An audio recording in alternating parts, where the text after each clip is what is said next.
Warioba ahoji matumizi ya nguvu katika maandamano ya Oktoba 29, atilia mkazo uwazi na uwajibikaji.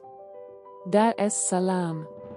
Waziri Mkuu na makamu wa kwanza wa rais mstaafu, Jaji Joseph Sinde Warioba, amesema kuwa haiwezekani kufanya tathmini ya haki juu ya kiwango cha nguvu kilichotumika na vyombo vya ulinzi na usalama katika kudhibiti maandamano ya Oktoba 29 bila kwanza kufahamika idadi kamili ya watu waliopoteza maisha katika tukio hilo. Jaji Warioba ametoa kauli hiyo katika mahojiano maalumu na mwandishi wa habari wa gazeti la Jamhuri, Manyerere Jackton, ambapo alijadili kwa kina masuala ya matumizi ya nguvu, haki za binadamu, wajibu wa vyombo vya dola, pamoja na maandalizi ya nchi kuelekea mchakato wa uchaguzi unaotakiwa kuwa wa uhuru, haki na amani. Akizungumza kwa mtazamo wa kisheria na kiutu, Jaji Warioba alisema kuwa idadi ya vifo ni kigezo muhimu sana katika kupima kama nguvu iliyotumika ilikuwa ya lazima au ilizidi mipaka inayoruhusiwa kisheria na kimaadili. Kwa watu wa kawaida wanaoweza kuangalia mambo kwa umakini, tutahoji kwa kuona idadi ya waliokufa. Maana yake ni kwamba kama idadi ni kubwa, basi kuna maswali mazito ya kujiuliza kuhusu aina na kiwango cha nguvu kilichotumika, alisema Warioba. Alisisitiza kuwa bila taarifa hizo kuwekwa wazi, jamii haiwezi kufanya tathmini ya haki, wala kuhitimisha kama hatua zilizochukuliwa zilikuwa sahihi au la. Nguvu ilitumika, swali ni kiasi chake. Katika mahojiano hayo, Jaji Warioba hakupinga kwamba vyombo vya dola vina wajibu wa kulinda usalama na amani ya nchi. Hata hivyo, alieleza kuwa hoja kuu si kama nguvu ilitumika, bali ni kiasi cha nguvu hiyo na mazingira ambayo ilitumika. Alisema katika maandamano ya Oktoba 29, kulishuhudiwa wazi matumizi ya nguvu, jambo ambalo linahitaji tathmini ya kina ili kubaini kama matumizi hayo yalikuwa ya lazima, yaliyolingana na tishio lililokuwepo, na kama yalifuata misingi ya sheria na haki za binadamu. Kwa mujibu wa Warioba, katika dola linalozingatia utawala wa sheria, matumizi ya nguvu lazima yawe ya mwisho kabisa, na pale yanapotumika, yaheshimu kanuni ya uwiano, proportionality. Kutokuwiana kwa nguvu kati ya pande mbili. Jaji Warioba pia alielezea wasiwasi wake kuhusu kutokuwepo kwa uwiano wa nguvu kati ya waandamanaji na vyombo vya ulinzi na usalama. Alisema kuwa waandamanaji wengi walikuwa vijana wa kawaida. Hawakuwa na silaha za kisasa. Wakati huo huo, vyombo vya dola vilikuwa na bunduki za risasi. Kwa mantiki hiyo, alihoji kwa nini ilihitajika kutumia silaha hatari dhidi ya raia wasiokuwa na silaha. Hapa unashughulika na vijana ambao hawana silaha za kisasa, lakini wewe una bunduki za risasi. Sasa ni lazima waelezwe, ndipo tunaweza kuamua kama kweli nguvu iliyotumika ilistahili, alihoji Warioba.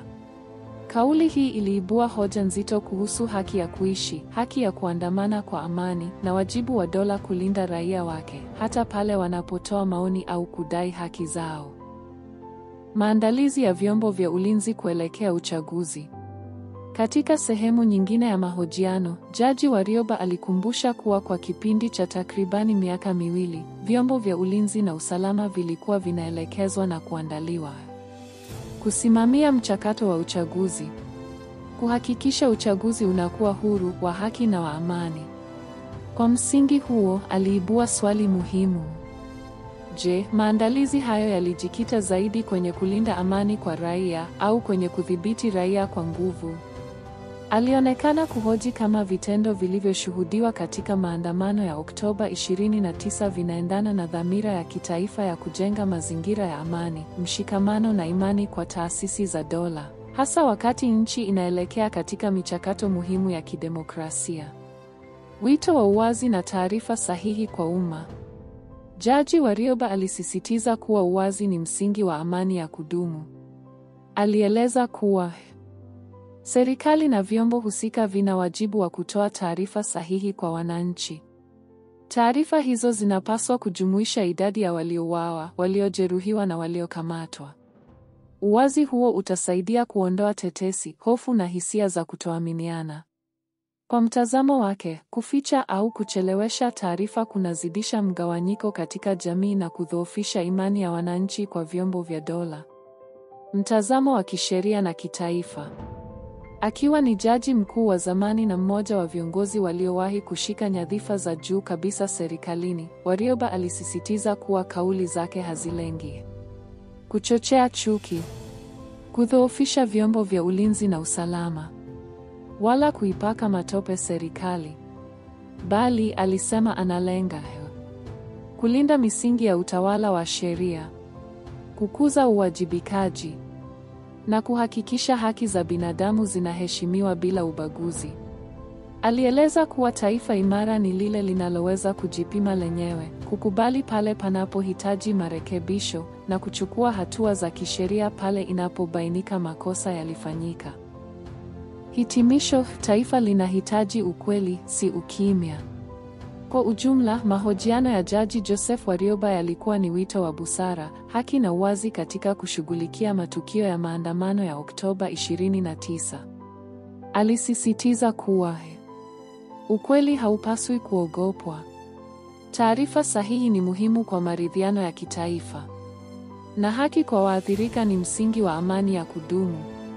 Kwa mujibu wa Warioba, ni baada ya ukweli kuwekwa wazi, ikiwemo idadi ya waliopoteza maisha, ndipo taifa linaweza kutathmini kwa haki, kujifunza kutokana na makosa, na kusonga mbele kwa mshikamano, amani na heshima ya utu wa kila Mtanzania. Mwisho wa taarifa.